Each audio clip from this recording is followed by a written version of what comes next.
Hey guys, Bob from RetroRGB here. I want to try to do something new. I want to try a weekly review of retro gaming news and see if anybody's interested.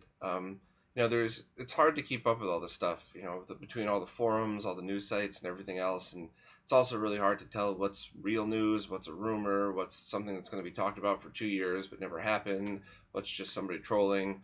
So hopefully I'll be able to sift through that and then just do a very quick couple of minute rundown every week, so anybody that wants to pay attention but doesn't have all the extra time to sift through that stuff could just kind of, fire up YouTube and just kind of listen and see if there's anything that interests them. For the moment, I'm just going to kind of do it, in the storage part of my office, right in front of all my consoles and my RGB monitors. But if this is something that you guys like, I have a green screen. I'll be able to make it a lot better looking. I'll never be able to make it as good as like My Life in Gaming or Phone Dork, but I'll certainly be able to make it look a little bit better than just a dude in front of a storage rack. But, I figured I would try it like this first, and if nobody likes it, then, whatever. It's all good. At least I tried. But still, it's something, probably every Monday morning I'll post a video and just say the recap of stuff that happened. And the first couple weeks, I still have to catch up with a lot of really cool stuff that had been happening in the past few months. So, hopefully it'll all fall into place. But I guess I'll just jump right into it and, tell me what you guys think. So the first thing I got last week was the Retro Receiver. So this is from 8BitDo, the same company that makes all those Bluetooth controllers. And it's essentially just a Bluetooth adapter for the NES. So plugs right into one of the controller ports, and it has just pretty much a connect button on it. And I tried it with their SNES 30 controller.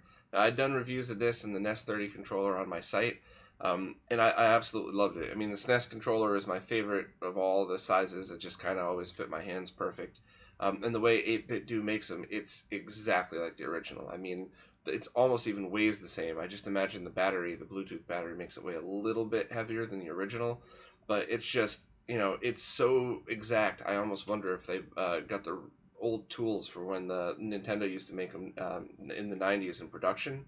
Sometimes you could find old production tools that still are left over, like the people that keep using the Jaguar tool to make consoles that look like a Jaguar. But I don't know. I tried it with first with Artemio's 240p test suite, and I couldn't find any lag at all. And I know that's just a subjective test. It's not like I have a scope up to it, but I'm really sensitive to lag. I always have been. And I couldn't tell anything. I also played through like Mega Man 2 and a couple of the really the more lag sensitive games, and I thought it was great. I mean, I thought it was almost as good as the original. The only reason I say almost is because unless you're tethered with a cable, it doesn't quite feel the same. But I mean, I think I'd be using this instead of, to be honest. Um, I didn't get a chance to try their NES 30 controller because the Game Hunter still has mine. That to you a year ago. But yeah, it's I mean, I love it, and I haven't. It's compatible with a lot of other controllers, the Wii Pro Classic, the PS3 controller, but I really wanted to stick to the one that feels more like a retro gaming controller. But I really recommend it. Anybody that plays a lot of NES that was looking for a wireless controller, it's definitely worth it. $20 or whatever I paid for it. I mean, it's something worth trying. The other thing this week was My Life in Gaming did a video on the N64 Blur. I don't want to try to take away from their video at all, but it's basically anybody that's played N64 knows that the games look a little blurrier than others, and they go into a great detail on why and how, but there's ways to remove that blur with software patches like a Game Shark code or like just using a ROM cart, and there's also hardware methods. I prefer the look of it without any of the blurring. I imagine people that grew up playing N64, that's the way it looks to them and that's how they want it. But I always thought the resolution was too low in order to use that type of blurring. A lot of times, even with games today, you see anti-aliasing and it looks great, but I just thought it didn't really work for the N64. So check out the link to that. It's definitely something any N64 fan would want. The other thing that was just announced yesterday or 2 days ago was the guy that was unseen who was building the GameCube video, which is an HDMI digital output for the GameCube. He just announced that he's going to be doing a Wii version, which is good because even if it's still just 480p without any upscaling, going from digital to digital is always better than digital to analog component and then back to digital inside of your TV. Also, some newer TVs aren't even coming with component video ports, so this would be kind of a future proofing of the Wii. I'll keep everyone updated with the progress because I really think it's something Wii fans will enjoy. Next, Bunny Boy has actually announced a release date and price for the AVS. The release date is tentatively June. With projects like this, it's always going to be some kind of delays, but he thinks June, and he also thinks it'll be under $200 including shipping, which is pretty cool. And if anybody doesn't know what the AVS is, it's basically a Nintendo built from scratch. So he designed everything. It doesn't use any original Nintendo parts. It's FPGA based. It's not emulation, but it's not original either.